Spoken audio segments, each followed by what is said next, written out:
PDAM kita itu kan atau Perumdam kita itu kan masih perusahaan air mandi, ya kan? Belum menjadi perusahaan air minum. Dia untung, duitnya banyak, tapi dia tidak berperan kepada daerah, gitu loh. Itu juga harus dilihat tuh.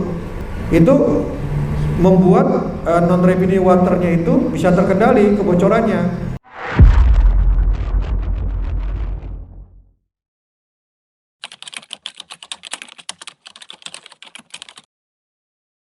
Yang dikucurkan sudah besar setiap dapur, sementara isu utamanya adalah suplai air. Karena airnya dapur-dapur itu ternyata masih pakai gitu loh.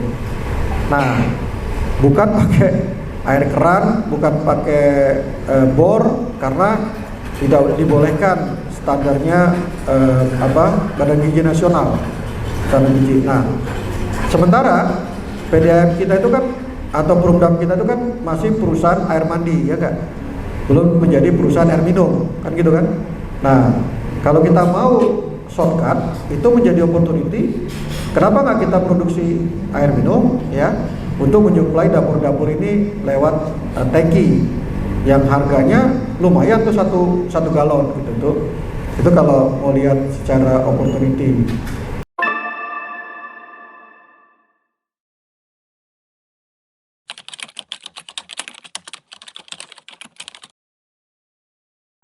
Secara Kalimantan Barat memang ada yang rugi, tetapi itu kalau menurut saya rugi akuntansi, ya, bukan rugi nyata.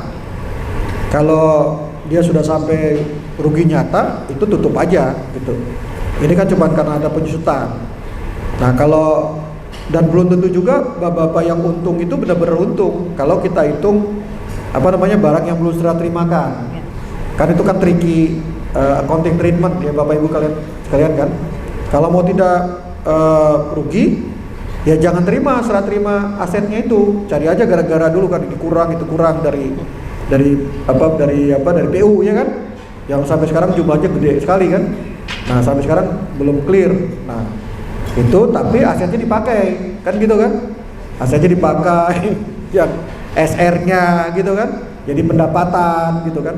Itu sebenarnya kalau akuntan yang ngerti, yang CAP-nya itu nggak terjadi cost against revenue-nya, nggak matching dia sebenarnya.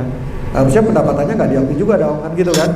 Nah, jadi kalau Bapak Ibu yang bangga gitu, ntar dulu gitu loh. Itu karena penundaan aja, tidak mengakui adanya depresiasi terhadap aset-aset yang sudah Bapak kelola, tapi belum secara formal Bapak terima gitu. Jadi jangan bersedih bagi yang masih rugi, ya kan? Coba digedein angka-angkanya. Jadi kalau dilihat ini kan siapa nih, si Tirta Raya, ya kan? Ini kan bisa dibaca nih, paling tinggi, ya kan? Nah, kalau kita koreksi dia dengan penyusutannya, kita nggak usah hitung, lebih gede lagi gitu. Nah, si Tirta Pancur Aji dia negatif. Tetapi kalau kita koreksi, kita nggak usah hitung penyusutannya, dia masih laba kok, 187. Yang benar-benar yang rugi itu ya cuma Tirta Landak, ya. Tirta Landak itu kita buang penyusutannya pun ternyata masih rugi juga gitu.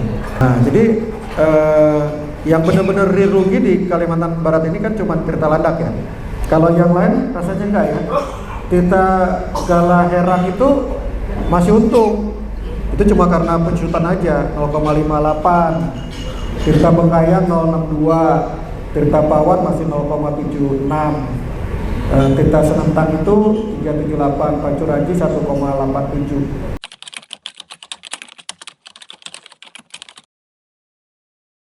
Dia untung, duitnya banyak, tapi dia tidak berperan kepada daerah, gitu loh. Itu juga harus dilihat tuh. Bisa jadi dia sebenarnya negatif, tetapi dia banyak berperan ke daerah. Nah, makanya BPKP mengangkat angka kontribusi. Nah, ini kebanyakan di dalam akuntansi biasa nggak sampai. Di dalam laporan CAP jarang mengangkat ini. Coba lihat kontribusi fiskal, gede ini. Nah, jadi Pak Tirta Landak, ya, Pak Sekda, ini 45 juta, lumayan lah. Jadi dia masih ada kontribusi fiskal dalam bentuk pajak apa? PPA 21, BPATB, ya kan? Itu Artinya ketika kita men-setup korporasi nggak jelek-jelek banget loh, walaupun dia rugi gitu loh. Jadi ada dua ukuran paling tidak kan, dia untung atau rugi, dia berperan nggak di daerahnya. Ini belum lagi kalau dia tidak direkod gini CSR-nya misalnya kan gitu kan. Nah, yang kerasa banget fiskal itu kan coba tuh Katulistiwa itu sudah 32 M. Kalau dia untung rugi kan dividen, ya nggak? Dividen bagi ke daerah. Tapi kalau yang ini itu benar-benar menambah PAD-nya daerah dan juga pendapatan nasional gitu.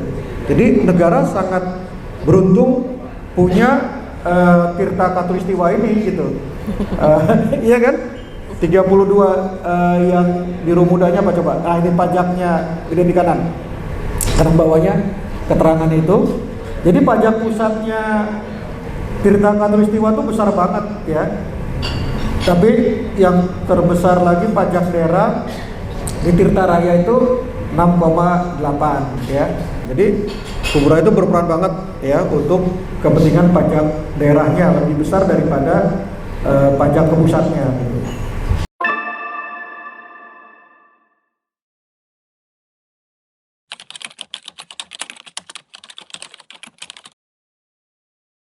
Sebenarnya isu daripada water itu, clean water itu di dunia itu apa? Dan kemudian bagaimana di Kalimantan Barat ya? Rupanya sama aja dengan yang kita temukan. Isunya adalah revenue, non revenue tadi yang harusnya jadi revenue itu masih tinggi ya, masih bocor. Yang masalah itu bukan soal temuannya, bagaimana kita menyelesaikannya. Nah, saya cerita ke teman itu, anak-anak gua saya, kalau mau memecahkan itu harus belajar dari praktek lapangan. Nah, contoh di Singkawang itu saya pelajarin, dia Internet of Things-nya jalan gitu loh. Jadi pakai teknologi IoT aja, bahasa kerennya IoT kan, bahasa gampangnya pakai CCTV kan gitu kan Bu. Jadi pakai CCTV, dipasangin alat-alat deteksi pH gitu kan, itu membuat non revenue waternya itu bisa terkendali kebocorannya.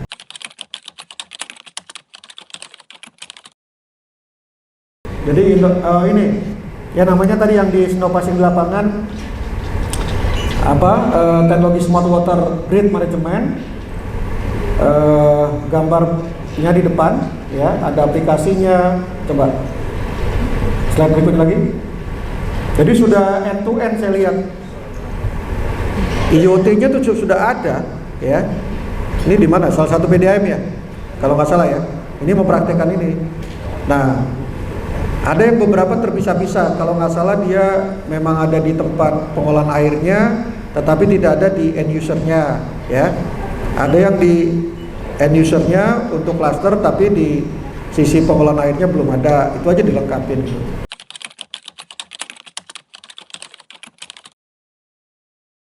Jadi penguatan infrastruktur air kita tetap lakukan, teknologi pengolahan air, konservasi air, kemudian dukungan regional dan global ya, kemudian dampak perubahan iklim, contohnya Bengkayang ya, bagaimana illegal mining emas itu pengaruh sekali, kemudian tata kelola keterlibatan komunitas, contohnya itu salah satu rekomendasinya adanya community base untuk yang gravitasi gitu ya, seperti model listrik surya yang sifatnya kelompok-kelompok kecil itu disarankan juga, tidak mesti besar-besar. Itu kenapa contohnya yang di Mempawah itu saya dorong, nggak perlu, dan juga mungkin duitnya sekarang nggak ada, investasi besar-besaran yang sifatnya tersentralistik. Sementara ada BAI sudah ngembangin, ada Pelindo ngembangin. Nah, kenapa nggak semua itu dikendalikan oleh Perumdamnya Mempawah menjadi managed by gitu kan, kalau di Allian gitu kan, kalau di aliansi airline. Jadi billingnya semua adanya di Perumdam. Nah, ternyata BAI itu sepakat ya. Pelindo saya belum cek, mudah-mudahan dia sepakat gitu ya. Karena kalau tidak sepakat mereka bisa kena izin pemanfaatan air kan Bu. Nah, jadi nanti bisa kriminal gitu loh. Itu aja dikasih tahu ke mereka. Jadi Tidak sembarangan itu sebenarnya pengambilan air itu. Nah di Perumdam sendiri kan banyak yang juga memang sedang proses membuat perizinannya itu gitu. Nah kalau sudah gede uangnya dikolek terus sama nanti Pelindo, sama BAI, sama WHW di Ketapang, ya itu walaupun dia itu ke rumah apa namanya ke apartemen-apartemen, kalau di WHW itu kan apartemen tuh di rumah susunnya mana Ketapang. Nah itu dikasih tahu Pak, itu ada izin pemampatan air yang dia itu melanggar, itu bisa kriminal gitu. Nah tinggal koalisi dengan Perumdam supaya dikelola oleh Perumdam pakai izinnya Perumdam Ketapang gitu. Kalau kita mengembangkan people process teknologinya, kita update terus, saya yakin dia akan sustain ke depan. Itu aja Bu, mudah-mudahan bermanfaat. Wabillahi taufiq. Wassalamualaikum warahmatullahi wabarakatuh.